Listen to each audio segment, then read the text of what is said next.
Hello, hello, my friends. Another dedicated candle review for you today. We're going to be talking about HOMEWORX Pistachio Macaron. Now, this candle is new to the HOMEWORX lineup. It is one of their standard 4-wick, 18-ounce vessels. We've got this beautiful wraparound label on it. And also, before I get into this review, I do want to let you guys know that this candle was sent to me in PR from HOMEWORX. I am a brand ambassador for them. However, those of you who have been with me for any length of time know that I always give you my honest opinion about how a candle is performing for me. If you go back into the history of my reviews, there have been several candles that I have received in PR that I haven't always given favorable reviews to, but I also feel like I try to be very balanced and give praise when it is due. So I do always like to give that disclosure up front. So like I was saying, we've got this beautiful photographic wraparound label. Truthfully, these pistachio macarons look quite delicious. I have never had a pistachio macaron, so I guess I can't really speak to the authenticity of the fragrance when we get to that part of the review, but they do look delicious. I have had macarons in terms of other flavors, like I've had like a strawberry filled one. But yeah, I have never had a pistachio macaron. Are they a common like fall treat? Because I'm going to be really honest with you guys. This launch for this time of year has thrown me off a little bit because I don't necessarily think of pistachios during the fall season, but I don't know, maybe other people do. So feel free to chime in down below if pistachio flavored products are something that are part of your traditional like fall experience, but they aren't for me. While we are speaking about the fragrance, why don't we go ahead and talk about the fragrance notes that are listed here? On the bottom of the candle, the four fragrance accords listed are roasted pistachio, freshly baked macaron, marzipan cream, and vanilla bean. This specific candle that I am reviewing has a pour date of May 7th, 2024. Now, I am going to go ahead and list the top, middle, and base notes that are listed on the Slatkin & Co. website. This candle has top notes of pistachio macaron, praline, mid notes of, oh my goodness, I don't know if I'm going to pronounce this correctly, Figolide, and then crushed hazelnuts, base note of vanillas, amber musks, and it says Santamanol. So I looked up what Figolide is, and it actually came up with like a perfume, honestly, when I Googled it. But it says that the fragrance is described as kind of like a lactonic gourmand. And then the Santamanol, which I am not familiar with, I think is just a fancy name for sandalwood. That is at least according to Google. So what does my nose smell here? I definitely get the pistachio note. This is a pistachio fragrance. I get the sweetness of like that sweet nuttiness from pistachio that I got in the, what was it, pistachio glazed donut, glazed pistachio donut. I think it was pistachio glazed donut. I'll pop a picture in right here. It was released earlier this year on the Slatkin & Co. website. Now, I do detect differences between the two fragrances.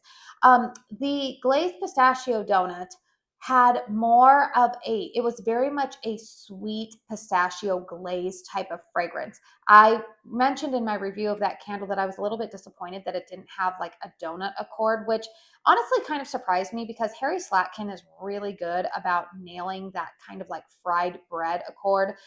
We've seen it in a lot of his fragrances. I think his most popular one that most of us would think of when we think of a fried pastry note, it would be hot cider donut, right? But I remembered when I did that review of the pistachio glazed donut that I said it was missing the donut accord. It was definitely more just like pistachio glaze. That's what I would have called it. I would say that this fragrance is different than that one. It is the same pistachio note. However, it's not as sweet to my nose. I do detect a little bit of that pastry note that you would get in a macaron. And honestly enough, or oddly enough, what I would say is I didn't know what that Figolide is, but when it is described as a lactonic gourmand, I think that's what they're trying to use to emulate the marzipan cream essence in here. And I do detect a little bit of that in here. I do smell a little bit of hazelnut. It's not an overly strong nutty type of fragrance. And then they have the base notes of vanillas, amber musk, and sandalwood. Now, I don't really get an amber musk or sandalwood because in my mind that would usually give more of a perfumey element to it, and I don't really detect a lot of perfuminess in this candle. It is a sweet gourmand. It is a pistachio gourmand type of fragrance. I do think that I like it. Just I would give the edge to it a little bit more over the pistachio glazed donut. However, I would say that if you have pistachio glazed donut, um, if you enjoy that fragrance, I think that you would enjoy this one. But do I feel like there's such a huge difference between the two of them that you would need both of them in your collection? No, I don't. Like I said, the fragrance note that stands out to me the most in this fragrance is that pistachio note. But again, it's not so different from the donut one that I feel like you would need both. I feel like I was a little bit repetitive there, but I do get the macaron note in here, but it's not the strongest and it's not the most dominant. I do feel like the pistachio note kind of overwhelms that fragrance accord. I would have liked to have gotten just a little bit more of the macaron note in this fragrance. It's detectable, but it's not as strong as I personally would have liked it. That being said, this fragrance, as I was insinuating earlier, does not really scream fall to me. And so part of me wonders if I'm maybe not feeling this fragrance as much because it's not part of my seasonal mindset. This is a fragrance that I do actually plan to set aside after this review. And I see myself burning this more like late January, early February, when I'm gravitating towards like more gourmands, but not the heavy fall gourmands that we are burning right now. I typically look more towards like pistachio, vanilla, maybe like some raspberry or strawberry as I'm looking forward to spring at that time. And that's why I just feel like the release of this candle at this time of the year seems a little bit odd to me. It feels a little bit out of place. But I do think that I will enjoy this fragrance a little bit more at that time of year. Fragrances that it pairs nicely with, obviously, if you have the glazed pistachio donut, it pairs nicely with that.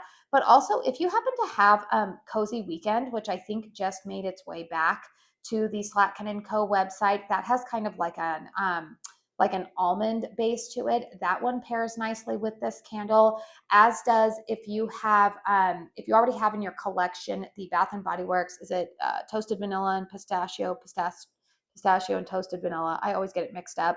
If you have that fragrance in your collection, this one would pair nicely with it as well. I always like to give those suggestions because I know that there's quite a few of you who are like me and you like to pair your fragrances. You know, you like to burn more than one and you like them to be complementary. Those are some of my fragrance suggestions. Let's go ahead and talk about the performance of this candle. So you can see that there is a little bit of wick residue in the wax. It is not altering the fragrance of this candle. I do slightly trim these wicks before each burn, but it's burning pretty well for me. The only thing that I will say is that it does take a little bit longer to pull out, especially on that first burn.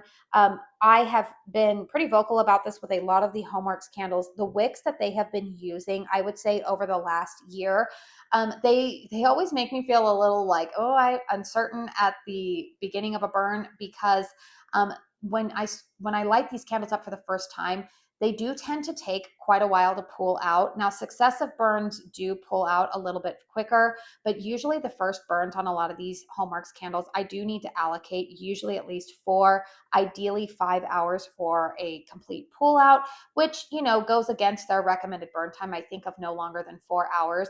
But I always say on the first burn, if you can get away with allocating enough time to get a good wax pull, you're going to want to set aside probably about 5 hours, I would say. Also, the wicks always usually look really puny when I do those first burns, and I think that also is why it takes a little bit longer to pull out. But as the burns go on, I should say, the wicks seem to thicken up and perform a little bit better for me. Strength and throw on this candle, honestly, you guys, it's about a 6. It's not super strong. It's not going to fill up your whole house. If you're going to burn it in a more closed concept room, you're probably going to get a little bit better performance out of it. I do notice that it is a more distinguishable fragrance when I burn it in my bedroom, which obviously is a smaller room and has lower ceiling height than, say, when burn it out in my open concept living room. When I burn it in the living area, the fragrance does tend to get a little bit lost. It does not project all the way into the kitchen, which is attached. Now, in fairness, the living room does have pretty high ceilings, but I would say just based off the performance and the fragrance itself, I don't see this being a repurchase for me. I like it. I'm not going to declutter it. I will finish burning it. But yeah, it's nothing that I feel like is, I just am dying to have backups of. But I will keep you guys posted on how this candle burns all the way down. That probably, you probably won't see an empty of this one till January or February, just because it doesn't really fit into my mindset right now for fall. Please let me know in the comment box down below if you have purchased this candle, what your burn experience has been with it. I'm not sure if people are seeing this one show up in some of the discount retailers. I know that some of the HOMEWORX candles are starting to show up, especially if you live on the East Coast. So far for me over here in Arizona, I have completely struck out. I've found HOMEWORX soaps in stores, but I haven't found any candles in my local TJ Maxx, Marshalls, Home Goods. So oh well, it just is what it is. But if you are interested in purchasing this candle, I do know that HOMEWORX is going to be running some sales this month. And if you ever, want to look for an additional discount, I know that my discount code with HOMEWORX usually doesn't combine with sales. You can always try it. It is Katie's Joyful Life. It should save you 15% off of your orders over $40. But like I said, you always want to use rewards or whatever will give you the greatest discount when you purchase these candles. Never ever pay full price for them, you guys. That you really never need to do that. I definitely wouldn't recommend paying full price for this candle, just because I wish that it was a little bit stronger. You guys know my sweet spot is usually about an 8 in terms of strength and throw, and I wish it were a little bit stronger. Please hit thumbs up if you found this video helpful. Consider subscribing to my channel if you are new and if you enjoy candle content. I do want to say thank you so very, very much for spending your time here with me today. And until my next one, I hope you all go out and have a very blessed day. Bye.